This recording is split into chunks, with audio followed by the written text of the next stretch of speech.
Hindi na nakapagtago pa ang isang wanted person sa kasong homicide matapos itong maaresto ng mga tauhan ng Northern Samar Police Provincial Office sa Barangay 5, Poblasyon, Pambuhan, Northern Samar. Ang report mula kay Patrolwoman Camberlight Flores.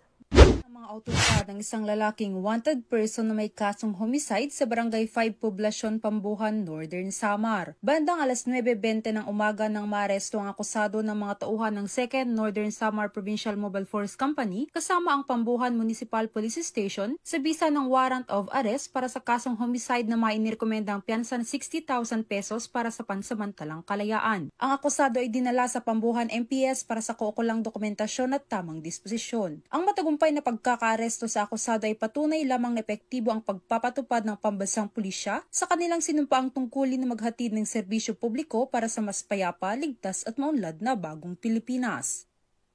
Mula dito sa Eastern Visayas, ako ang inyong PNN correspondent, Patrolwoman Flores, alagad ng batas sa kataguyod ng Balitang Pulis.